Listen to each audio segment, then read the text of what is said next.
That Note with Parker Whirling.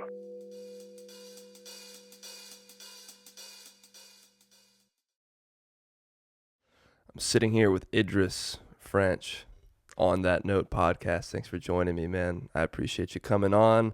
I know we were talking at Aaron Rizzo's show, also friend of the pod, about making this happen. So 2 weeks later, here we are. Thanks for coming on. Yeah, it was 2 weeks ago.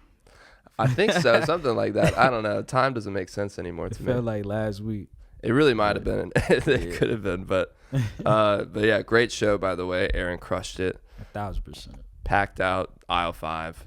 It was crazy. And you just played a So Far show last night. Yep, which is awesome. I want to get into that. I want to get into your album, Truth Over Drums. Lot to talk about, but as usual, we like to start with the album that you chose for my record collection to talk about. Yes. That made me really excited because people don't really pick it, which is crazy to me. But that's Blonde by Frank Ocean. What made you choose this one? Well, it gave me that nostalgic feel. Mm-hmm. When did this come out? 2018, 2016, dude. 2016. It was like August 2016. I remember very vividly. It was a lot of memories with this.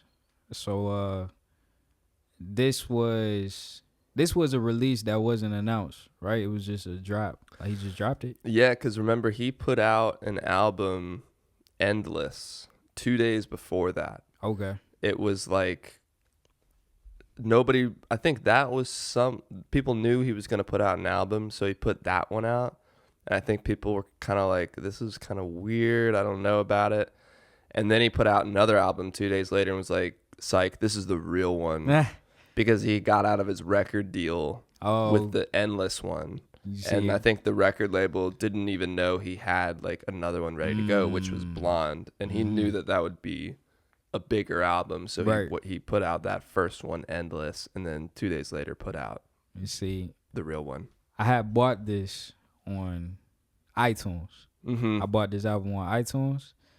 And I was living in Orlando at the time. So it was like, and it helped me get through like a breakup. Of course, yeah. I was moving back to Atlanta and it was perfect. It's perfect from start to finish. That whole album is, it makes you think about your love life. Yeah. Yeah. My favorite one on here is like, because I like transitions in songs and tracks where it's like 2 songs in one. So what is it? Nights. Dude, yeah. Nights. I like Self-Control too, but Nights, 1,000%. Self-Control is one of the best songs maybe ever. Yeah. Nights too, for real. I think at first, my favorites on this album, kind of like a lot of my favorite albums ever, ones that I had like listened to for years, my favorite songs on the album change over time. Like the first time I ever listened to it, and I think probably within the first year of listening to it, Ivy was always a favorite of mine. Yeah. I don't know why, it just struck me. And I still, like I said, I love every song on there, but I don't know if Ivy's in my top 3 as much anymore. I really love Self-Control, and Pink and White was also in my top 3, but that's also like kind of what I expected coming out of Channel Orange. Right. Was more Pink and White, and then the rest of it I was like, this is kind of weird. And then the other ones grew on me, like Solo. I remember always thinking like, where are the drums? And now it's like, it's so much better without drums. Like, if it had drums, it would not hit as hard. But Nights. So Godspeed. Yeah. Even the Facebook stories, like, it's like the way the album opens, I love it. With Nikes.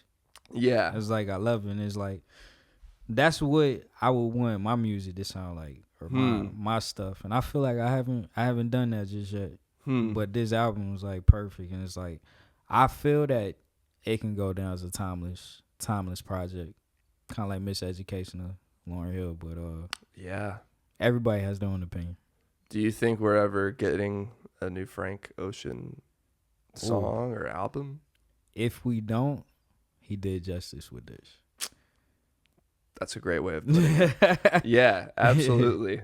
And I selfishly want more Frank Ocean music, but what you just said is so true. Imagine like your last album being as perfect as this one. Yeah. And I think he's done his job at imprinting an album into people's lives, like people our age.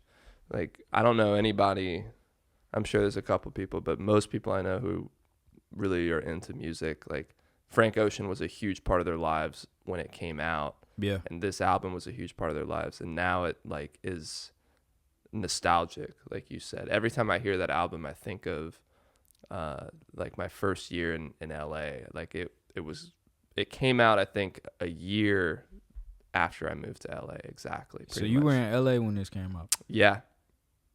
How long were you there again? I was there for about 6 years. Holy crap. Yeah, and like year one it started on August 15th, 2015. And I think this album came out like August 20th of 2016. So it was like basically a year after. Okay. And it came out and I was like just listening to it all the time, and it became the soundtrack of my time there for that first year at least. Okay. And I feel like a lot of people have that experience with it. Nobody's just like, oh yeah, I really like that record, and then it's like a meaningful experience to them, you know? Exactly. And I actually missed the whole Channel Orange phase. I gotta go back. Oh shit, motherfucker. That's okay. It's just a little tea on the table. Yeah, you're good. Clumsy. You're good. I'm clumsy, moving the record. But I gotta go back and listen to Channel Orange. My bad, bro. Oh, bro, whatever, man. It's fine. It's a bootleg record anyway. Like I said. Only song I remember off of that project is the one with Andre 3000. Pink Matter. Yeah. Pink Matter. Yeah. Yeah, that one's sick. Yeah. I was late to the Channel Orange game too. I like heard it for the first time like 2 years after it had been out. Right. But it was nice because I got to listen to Channel Orange for like a year, and then Blonde came out. Okay. So even though I was late, I got a very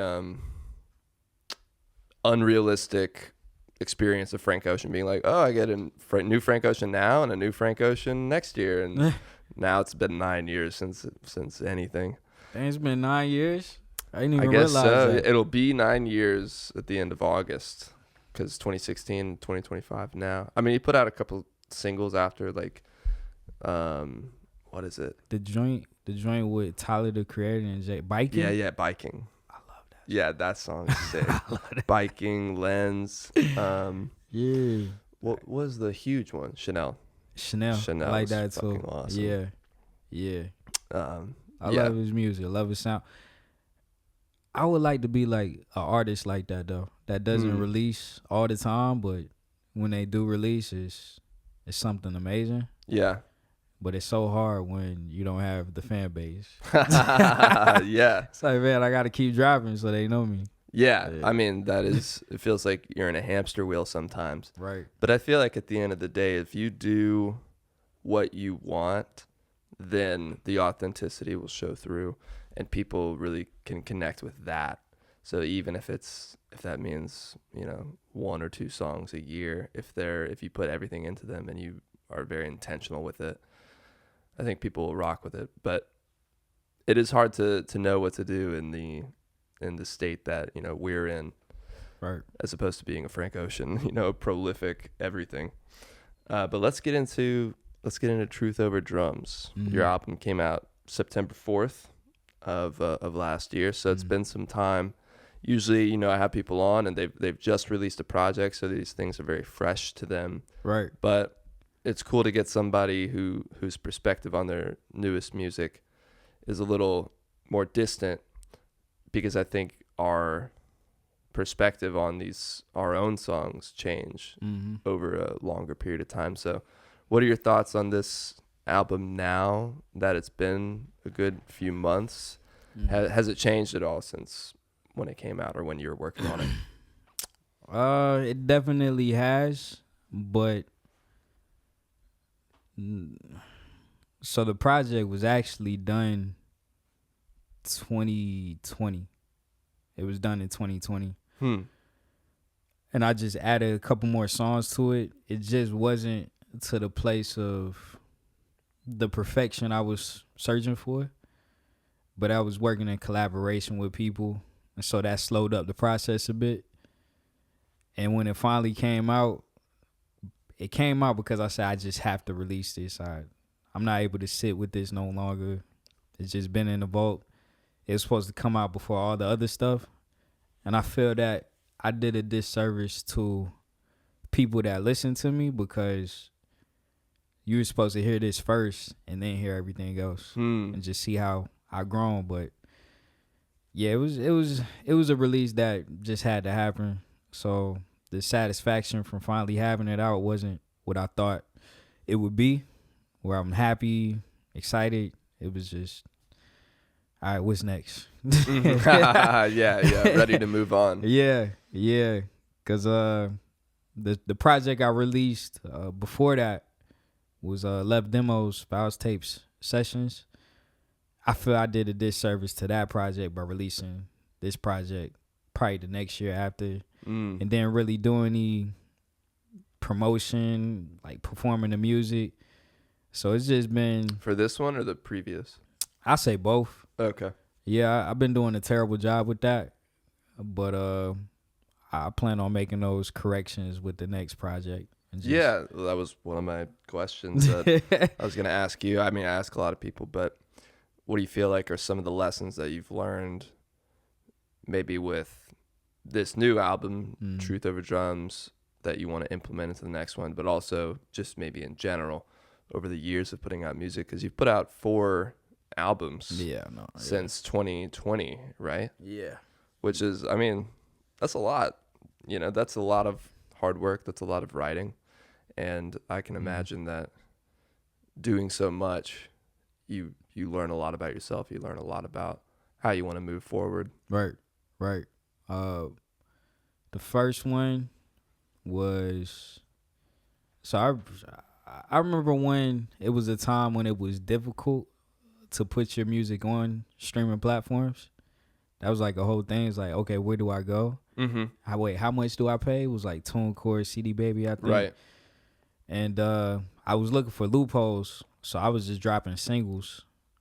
And I recorded everything, like mixed it to the best of my ability. And that was the first project. The second project, same thing. And then the third one, I tried, or no, rather, Truth Over Drums is where I tried to work with other people. And it didn't necessarily go the way I would have liked. And I learned that when it comes to like recording with engineers, everybody just goes based off of their ear.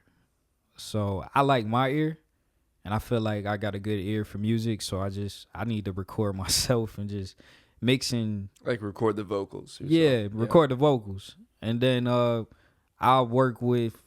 find somebody to master it or something like that.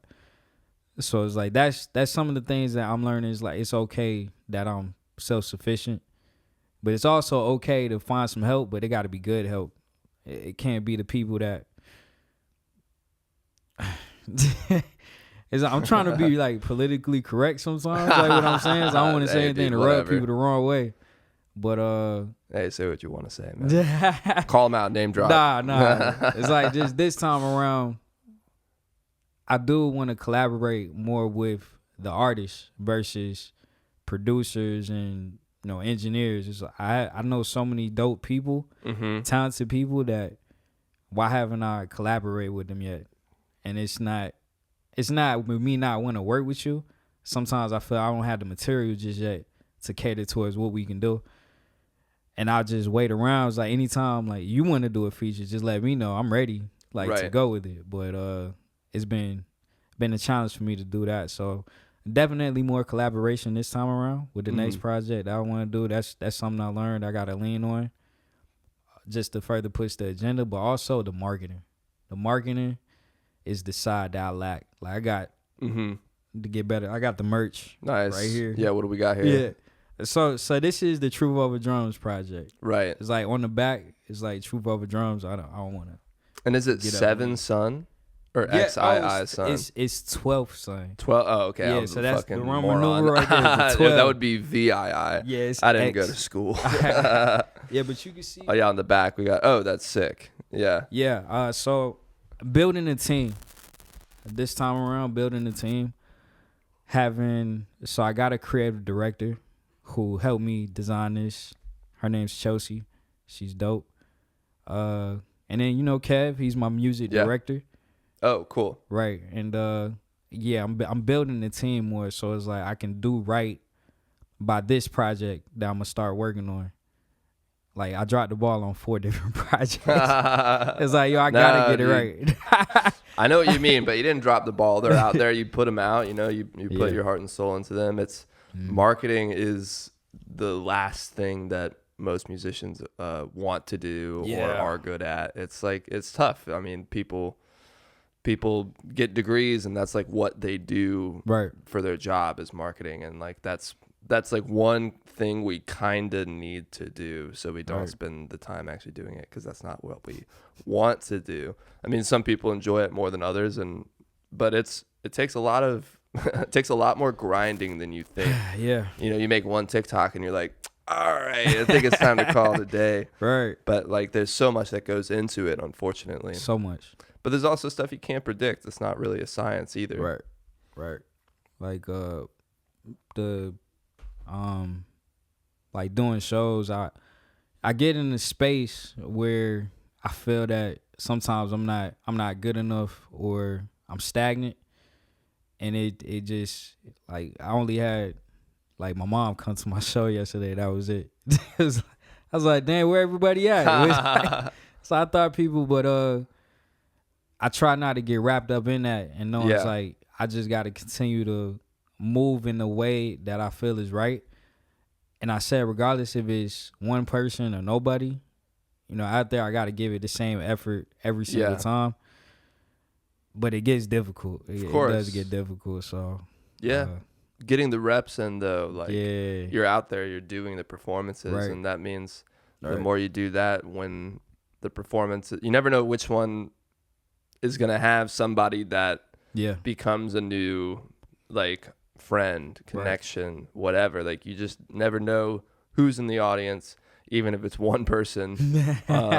They might end up being somebody who's able to help you out with your stuff, or maybe you end up working on stuff with them, and that's why you always give what you got. 1,000%.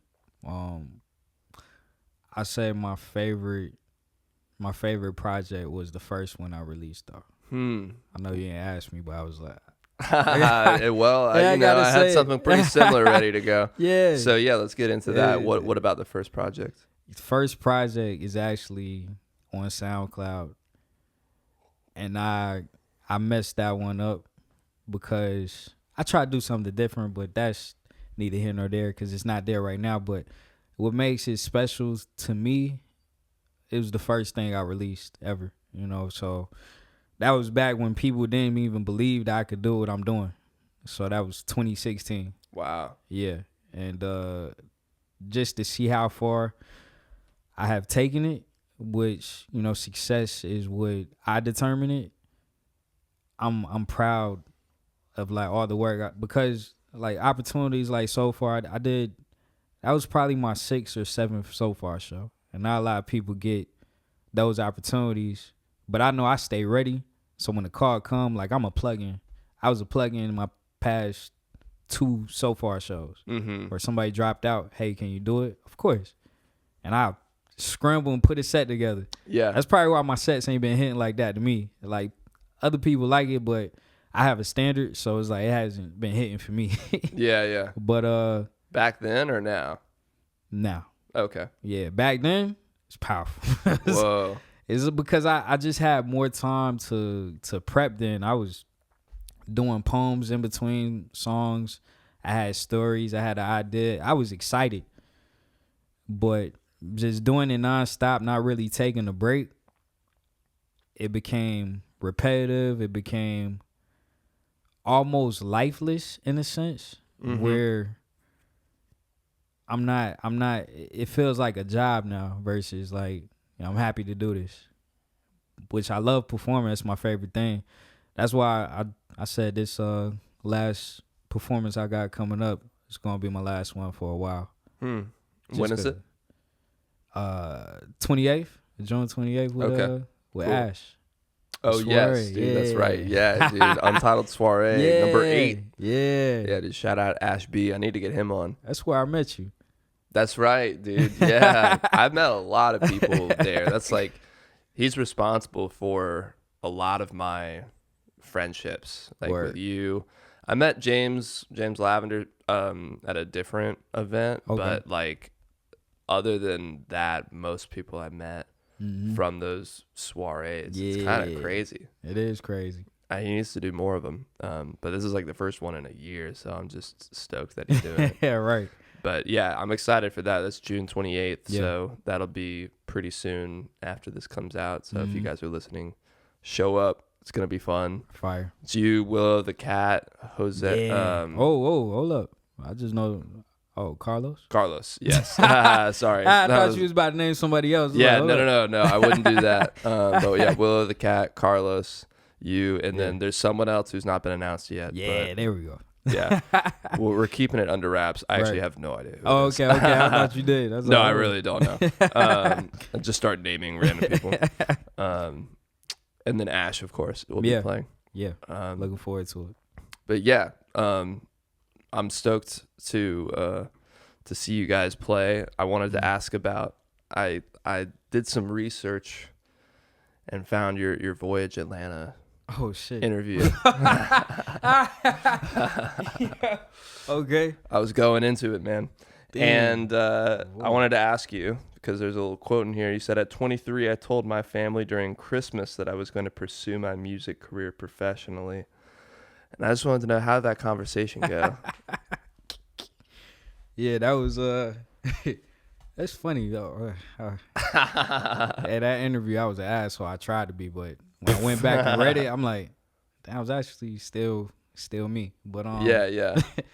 Not so. That was back. Yeah, Christmas was in Charlotte at that time, so that was one of the last Christmases that the whole family was together in a sense. And I think my cousin, he wasn't there, but yeah. So the conversation went, I think, like at Christmas Eve, to be exact. We always get together, read the Bible, say a prayer, and then just go around the room, talk about things, just be vulnerable as a family. Like, hey, what are we going through? What are we dealing with? Because we don't get to see each other all the time. So my family meets up at locations. Like, they're all over, like Virginia, New York, L.A., Georgia, North Carolina. So yeah, spread out. Yeah, so Christmas, we get together. That's what we do. And so we don't get to talk to each other all the time. So I saw it as an opportunity. It's like, look, if I'm going to take this seriously, I need to let them know. Let's put it out there. So I put pressure on myself. I hadn't even performed the show yet. So, yeah, because I had went to Full Sail University. Yeah. I got my master's in entertainment business. And, like, that was to learn the business side. So it's like I just manage myself. That was the plan. So I told them, hey, I'm going to be performing music professionally. And it was crickets. Everybody just... And my mom told me later, when you said that to me, it's like, what is this boy thinking? Like, he doesn't even talk. Like, because I'm a quiet, chill person. I'm reserved. So it's like what they see on stage is like something just drastically different. Right. But I had to build that confidence to show that. But yeah, nobody believed in me in that room except my sister. My sister believed in me. What did she say? Oh, my sister knew. I already told her, like, okay, hey, I'm going to do this. She was like, yeah, you should. And so she was right there next to me while I was making the announcement. Yeah, but everybody was just like... holding your hand. Right. It was definitely that kind of moment for sure. Yeah. Yeah, but I'm happy I did it. So... Have they since kind of come to understand why that meant so much to you? I don't think they understand just yet. But I mean, they are aware that I'm serious about it. That it's like, it's not a hobby. It's not something that, oh, you know, I'll do this and I'm just doing it to have fun. It's like, nah, it's actual work for me. So they've been to shows. They come out to shows. I don't know if they listen to everything that I release. I mean, I be vulnerable in my music, so it's like they listen to a couple tracks. I'm like, look, I wrote this back in. Right. It's like, this ain't where I'm at today, but like, fuck you, cousin. Like, Idris, what the hell? Nah, but yeah, I don't think anyone will be able to understand what that moment meant to me, unless they are an artist themselves, which maybe my uncle felt, because he was an artist. He was rapping back in the day, so maybe him. But was he there? Yeah, he was there. I don't remember his reaction either. It was like straight crickets. It wasn't like, Whoa. It was like, okay. Yeah. Like, hey, whatever, I put it out there. Exactly, now. yeah. Now you about to see it. So. Yeah, I feel like that'd be harder than any show you'd have to play. Yeah. You know, to some degree.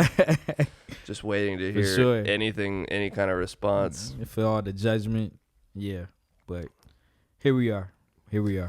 So, other than, you know, coming out to the family about about your musical aspirations, what have been some of the biggest moments where you, like, one singular thing happened, whether that was a song you wrote, a line you wrote, a performance you had, that you feel like changed the way you are as an artist or approach your career? If any, I know that's a big question. It doesn't have to be anything crazy at all, but if there were just anything where sometimes, for me, for example, there's a few songs that I've written and put out that as soon as they were recorded or put out, it felt like, oh, this is the next level. And not to say anything bad about some of the songs before that, but they didn't push it for me. Okay. Whereas certain songs become like checkpoints, and after that song, it's like the bar is at a certain place now, and I don't want to go back below that bar. So if I'm receiving your question correctly, I'd say, so initially I was thinking about a song that's not released that I wrote back when I was still in college in my dorm room, because that's where a lot of my repetition came from, in the closet. It came out the closet. Yeah. And if there's anything else you want to talk about on this podcast, I came out of the closet and told my family, hey, I'm doing music professionally. Yeah. I went back to my closet to record. But I say, aside from that song, that verse, that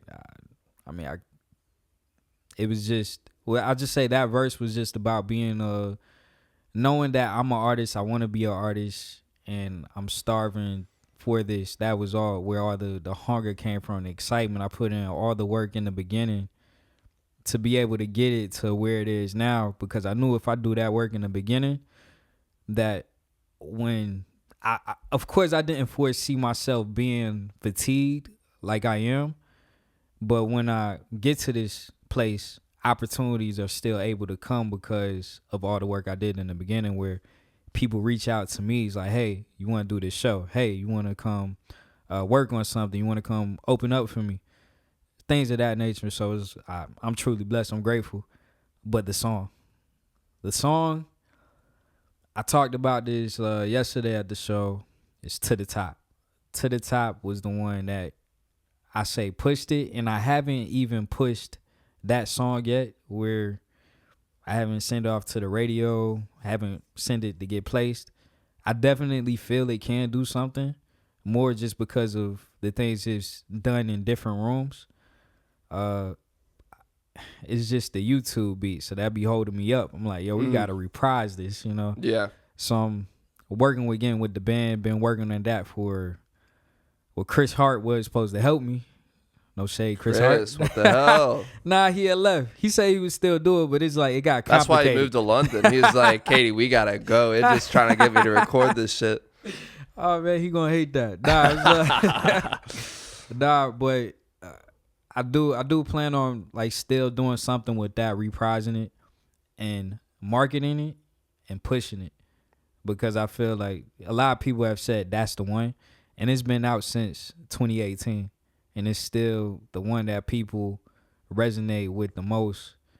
But for me, it's like I just wanted to manifest everything that I didn't have in the song and just talk about getting out of this space of depression and just getting to a better place, going to the top. Yeah. So that's the song for me. And it's at the top of your Spotify Spotify page. Yeah, yeah, it is. They got like I think 7,000, which shout out to James Lavender. His Icarus song got 7,000 plays. I think he told me that Tuesday. Yes. Yeah. So he been pushing it. So he's been doing something right. Yeah, putting in the work, man. Yeah. Every day he comes home and he's like, "Oh, Icarus got on this new playlist." Yeah. And I'm like, "That's great, dude." I'm just kidding. I love you, James. Yeah. But yeah, it is. It's been cool to see him really put in the work. 1,000%. And yeah, you see how much it pays off when you're grinding at putting, submitting it to playlists and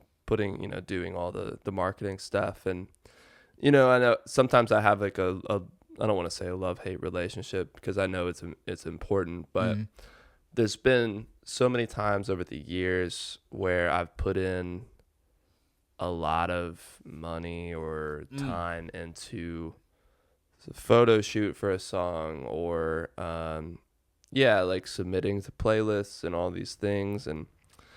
And the song that's done the most numbers for me, not that it's about the numbers, but if that's what we're talking about. Yeah. The song that's done the most numbers and that people kind of have at least complimented me on the most is a song I put out in January called Gumball. And I put no effort at all into promoting it. I dropped it. I didn't tell anybody until the day of that it was out. And it's done. It's the best, number one on my Spotify. I didn't do anything to promote it. That's crazy. I mean, maybe afterwards I made some TikToks and stuff. But leading up to it, nothing. I didn't do a photo shoot. I had my buddy Zach Crook do the cover. And that was pretty simple. And I didn't pay, I got the song made for free. I paid for mixing and mastering, but the recording of it was free. Right. So least amount of money, least amount of effort I put into it. And it's done the best on Spotify and all that. I'm like, well, now I don't really care. Whatever. Going forward, I'm just going to do what I feel like works for me. And I'm not going to stress over putting so much effort into something if it doesn't feel like it makes sense. If I want to build the world of it, that's one thing, and then I'll do that because that'd be fun. But in terms of really stressing over it, I'm not worried about it. And I'll take this moment to say that I'm dropping a new song June 25th. So I think it's probably the either the day this is coming out or the day before or something. So if you're listening to this, go stream it. You should play it in the beginning or just not in say between. Yeah, they're like, what the hell is this new song? Yeah. Yeah, hold on. Idris, let's take 4 minutes. I'm just gonna put my phone up to the microphone and play it. But yeah, anyway, go stream it. It's called Always Up to Something. It's probably out right now, I think, as you're listening to it.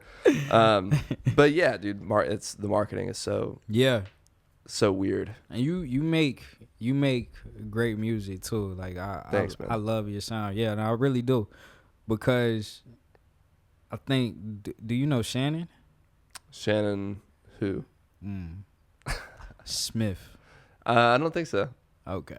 All right. Shannon Smith. Well, she just was telling me how she's a tough critic or a hard person to please. I guess when it just comes to music, it's it's just not gonna like everything basically. And like me, I'm the same way. Like I like all genres of music. I listen to country. Like I can't wait until James drop his country songs. Like oh yeah, it's like I'm gonna send that to my mom. Yeah, he played a little bit for me on Tuesday. Yes. Okay. Cool. Yeah, but like I said, I like your sounds. Like it's an honor for me to say this. Whereas like I'm not trying to like compare you to anybody. Sure. All right, cool. Coldplay. 1,000%. Dude. It's like your music give me the Coldplay feels, but also like even so I have a playlist where it's where Tame Impala. Yes. Yeah, they're in it. It's like your music could fit and like flow with that playlist as well. It's like it sucks that we got to do all this work. It's like, man, why we just not popping off? Like at least one song where it's like just give us that one hit wonder feel, which I don't want. I don't think you would want either. But you just never know where we could take it. So it's like I feel that as long as we keep going, I feel that you have more opportunity at longevity with the music than I do. And I'm just saying that because it's just the genre.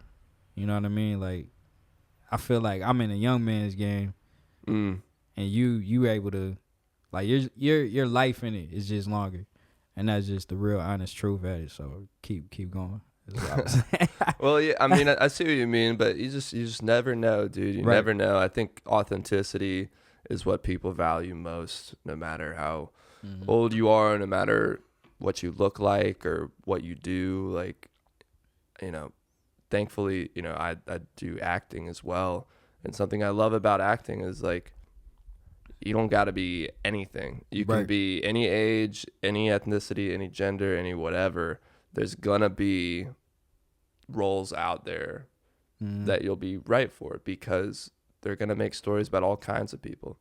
And I know music, can be a little different, but there are people of all different shapes, sizes, whatever, that have a career that are able to do it. And the thing that's, to me, that's consistent amongst those people or the authenticity that they bring to their music. Right. I want to get into acting too. I told you that. That's right. Yeah. I want to get into that. I told you about I had played a cop in a short film. Oh, cool. I didn't tell you that? I don't think you did. No. Yeah, I had a friend.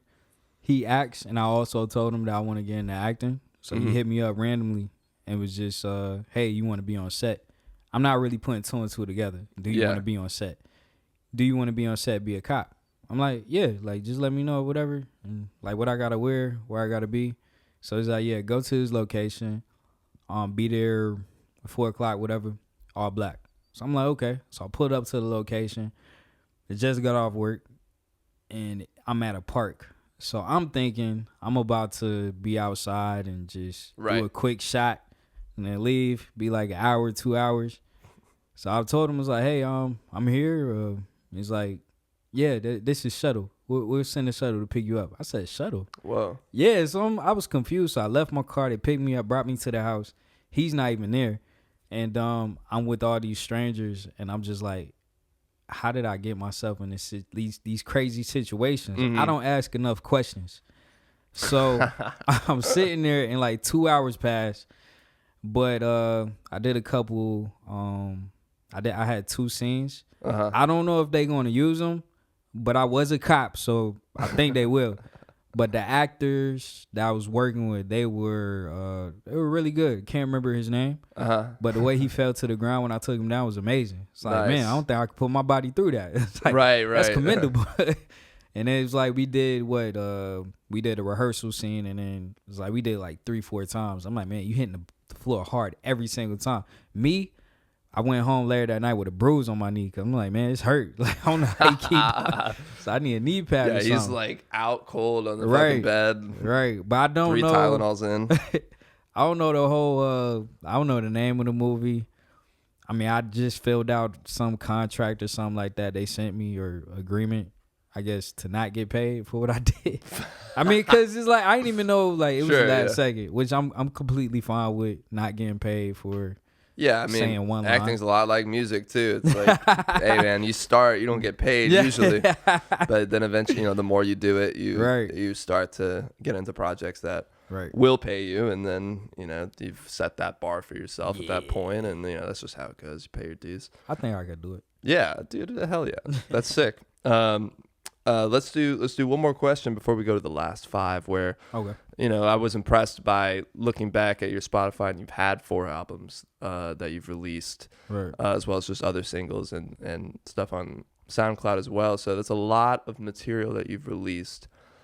For someone who has never put out a song or a project and they want to, but they're scared to take that leap, what advice would you give them? I give them the same advice that I got when I was at Full Sail, and I went to a what's the thing you go to and they talking? It's like a seminar. Yeah, I guess or a seminar. Workshop. Something like that. Somebody that had, I don't even remember his name. He had engineered or recorded Jay-Z, the Empire State song. Whoa. And so he played the stems. And it's like that same question was asked, and he said, look, the best advice I can get you is like, just release it. You know, it does no good if no one hears it. You know, if nobody hears it, then it does nothing. So just release it, whether it's good, bad. It's like only way you find out what you have is if you put it out there for the world to hear. So yeah, just bite the bullet, release that first thing. The first thing I ever released was on Instagram, and it was probably like a 30-second clip of something that was on, I guess it was on SoundCloud. Still. Yeah, but I remember the comments that I got from it, which was not that many. It was probably one. Well, I remember the person that commented. I don't remember what they said.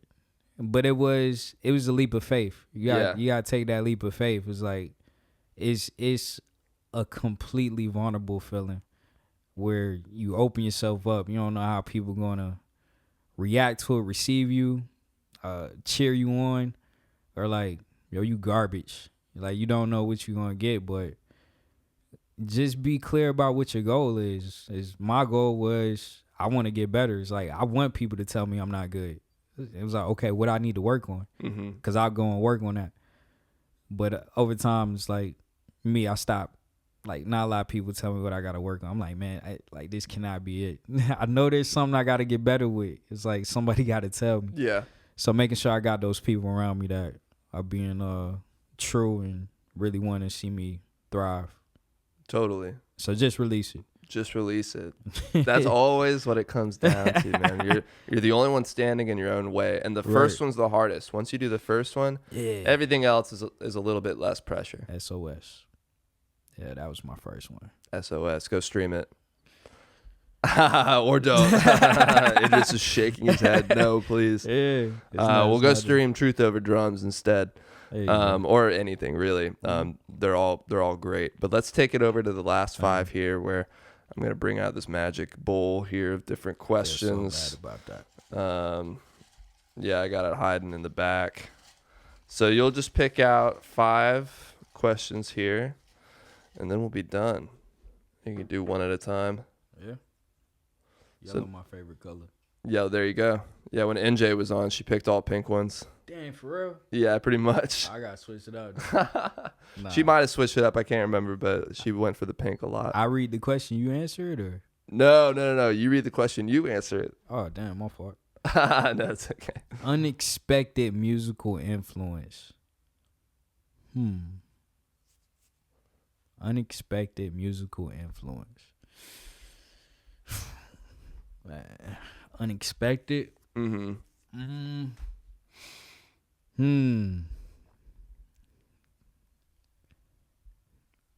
I'd say it's not a particular artist, but I say country music. Yeah, when you said that earlier, I was thinking maybe that would be the answer. It is, yeah, because I've always felt like they tell the best stories. Yeah. And I want to tell stories in my music. Yeah, there's no fluff with a lot of country music. No. They're just getting right to the point. Yeah, exactly. So I say, yeah, country music. It's a great answer. Yeah. All right, let's check question number 2. It's like, what's his name? Question Oh, number 2. you're good. I mean, if you're, we don't need to move on if you had the I'm trying to think of his somebody. name. Nah, I ain't got it. Whatever, maybe hit you later. Dream artist, producer to work with. So it's just one person, right? You can come up with, if you have more, you know. Sheesh.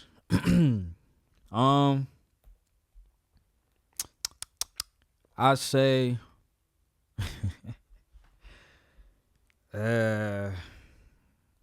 that's tough. That's tough. I did name this person last time when someone asked me a question like this. The Alchemist. Yeah. I like to work with the Alchemist. That'd be dope. Yeah, he's great.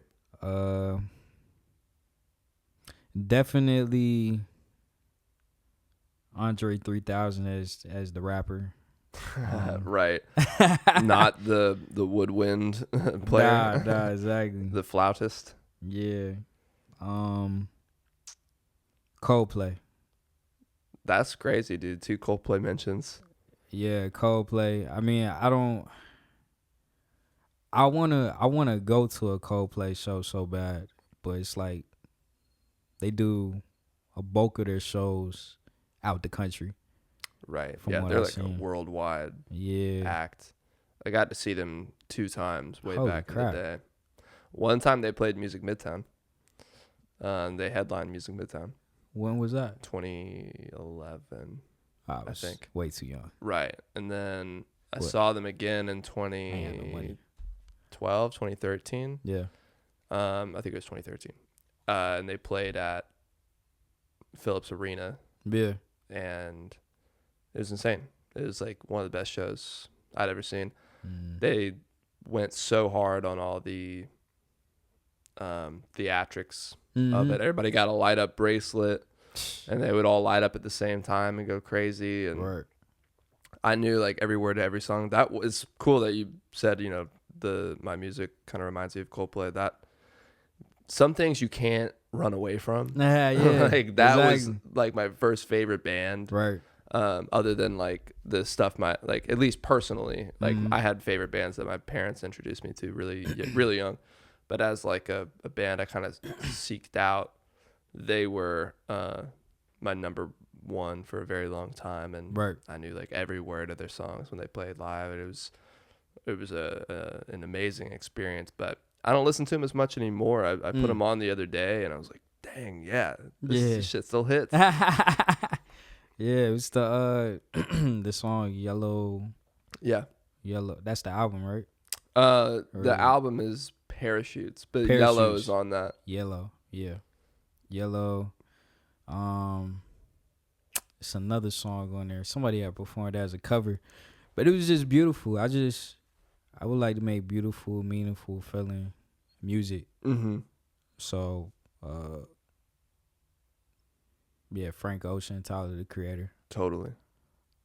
Pharrell, but I actually feel like Tyler, the Creator, kind of just took over that space for me. So, those artists. Tyler is like, he's so interesting, man. He really has changed so much. I feel like he's such I mean, obviously he's a legend, but Right. I feel like him alone, he's changed the landscape of music in general. Mm-hmm. He's such a unique person, Right. artist in every way. All like his clothing line, of course, all like the character work he does in the music, the music itself, the fact he produces everything, writes everything, records that's the big everything. part. I was talking about as a producer.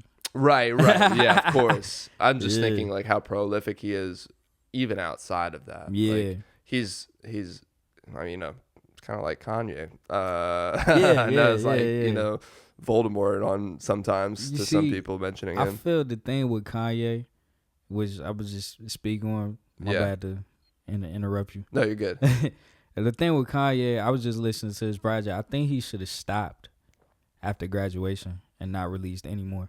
Whoa. Yeah. No Yeezus? Nah, because that just created everything where we at now with him. As I feel that he, like, you think about people like Lauryn Hill who stopped after Miseducation. Never got another project. That project's timeless. And then you got Frank Ocean, potentially. Blind gonna be the last one, potentially. Right. We'll never get another one. And so it's like with him, it's like those first 3 projects was gold, in my opinion. I was like, I bought College Dropout. I bought Late Registration. Graduation should have been the last one because, you know, him losing his mom changed everything. Was it after that album? It was actually after Late Registration. Oh, wow. Yeah, so Graduation came out after that. But yeah, I feel like he should have stopped right there. Somebody in the circle should have told him, because I feel that he started chasing like the top spot to keep it. And he was just doing things to keep it. And like that just, he used to be a person where it's like he cared about the artist and everything. And then all the moves that happened afterwards, it was just like how he like fumbled Tiana Taylor's career. It was like, now she don't want to do music. And then just all the things, he should have stopped at Graduation, in my opinion. He dropped good music. I like some of the stuff that's out, but it's like, you should just stop there. Man, dude, that it's just hard to imagine a timeline where you don't get, I mean, it's actually not even really my favorite, but My Beautiful Dark Twisted Fantasy. That was good. No no 808s and Heartbreak. No, I like that too. No Yeezus. I mean, Yeezus was weirdly like my introduction to him. Like, okay, I'd heard All the Lights before that. I knew that song. Yeah. But the first real, like, I'm gonna listen to Kanye and listen to whatever this new music is, was Yeezus, and being like, what? What is this? And being just so shocked, because I was probably like a freshman in high school around that time, or maybe a sophomore. Okay. And was pretty uneducated, like just in general about music, and especially hip hop music, and being like, this is the craziest shit I've ever heard. Like, Black Skinhead was insane. I like it. Yeah, and then you know, over time, I really got into the whole thing. But yeah, no Life of Pablo. I think if he stopped after Life of Pablo, I think I wouldn't miss. You gotta. I don't care about anything after that, to be honest. You gotta be more dramatic. Yeah. It's like, think about, when did it all change? When did it all go south? For sure. It's like, if he would have stopped after Graduation, that would have been the perfect send off. That was like, that's how we will remember Kanye. It's like, yeah, so. Man. the downfall will be studied forever. Yeah. It's crazy, because it's like, you just can't imagine it getting worse, and it just keeps getting worse. Sad. Oh, sad situation. I know. The thing is, we could do a whole podcast about it. But yeah, let's do question number 3. All right. Least favorite song, album from your favorite artist? Yeah. This is a trash question. Damn, what the hell? It's a hard one, yeah. Least favorite. You have any grievances you have to air with some artists you love? You're like, why'd you do that shit? You see, my favorite artists are. Well, I get J. Cole comparison a lot, so I'll say J. Cole album. My least favorite J. Cole album. My least favorite would have to be, I say, KOD. Oh yeah. Yeah. Cool album cover. Yeah. I always liked that album cover. I mean, it's a couple more after that, but it's like the ones after that just, I don't really care to mention. Oh, no, it's a song. My bad. I'll take that back. I like that album. My least favorite J. Cole song is the one he just released. I think it's called Clouds or something like that. I wasn't really a fan of it. Okay. Yeah. Yeah, I have a pretty narrow view of his music. You know, I know 2014. Yeah, it's best Of album. course. Favorite Yeah, album. and then you know, I heard his brief track on the, you know, when he dissed Kendrick, and then immediately took it back. Oh yeah, I like that song. Yeah, that's so funny. I'm sure, like, Only play. I'm gonna listen to it when I get in the car today. dude, Pull up on YouTube. all the memes of him, like, you know, like seeing into the future and like what could have happened if he tried to keep going with the beef, and then somebody telling him like, "Don't do it. You'll be glad you did." But I'm glad. I mean, I feel that people gotta chill. It's like us being friends. Yeah. And you know, we friends with James. I'm just using you as a reference right now. It's not real. Mm-hmm. But like, you know, me and James got beef now. It's like, but we all friends, and it's like, right. Y'all made a song together, and then you know, I make a song diss y'all, and then it's like he come back and then it's like you say something and it's like, wait, hold up.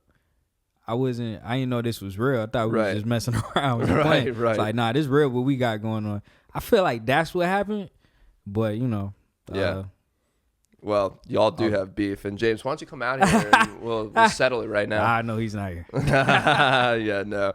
I'm gonna go green this time. All right, cool. What is this, number 4? Best worst decade of music. Interesting. I say 2. Ooh, best worst decade. Oh, okay, best. I keep seeing worst, and I'm like, all right, let me think. Well, you got to pick a best and a worst. Okay. Best decade of music. I'm gonna go. Damn, I wish this was a movie question, but I'm gonna go 90s. Okay, yeah. Best decade of music. I'm gonna go 90s. Worst decade of music. I'm gonna go 2000s. Yeah. Yeah. I feel like 2000s gets a lot of worst. Yeah. From people I've asked. Because it's a bulk of, it's like it's good in there, but it's a bulk of what the hell's going on. Mm-hmm. It started just pushing more BS. Right.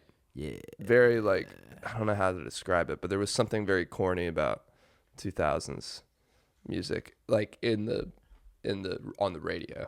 Right. You know? I don't even listen to the radio no more. Yeah. I mean, I don't know anybody that does, except Uber drivers. You said movies, though. Hold on, I'm curious. Right. So give me your best, worst decade of movies. Best decade, hands down, the 80s. Really? Yes.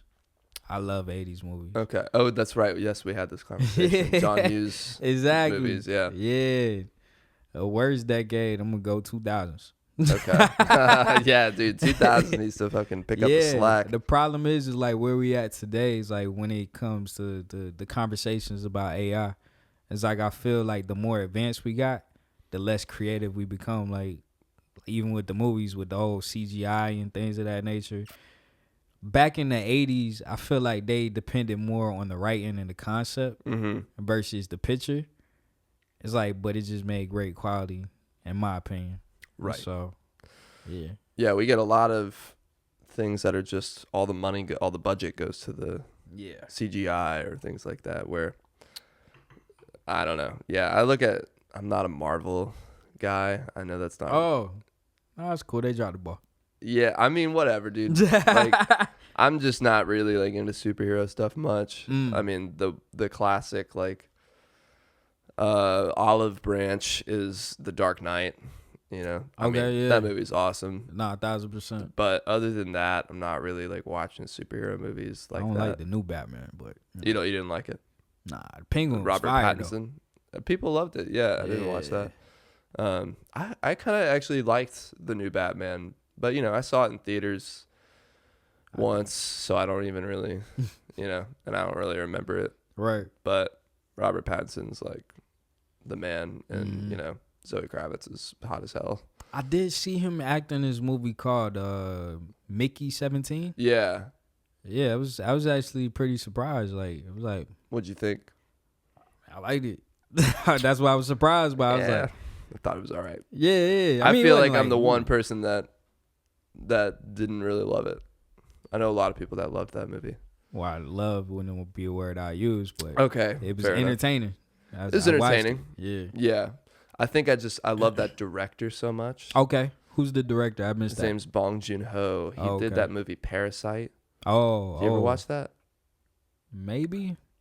Can't One remember. of the best movies ever. Was it a caterpillar?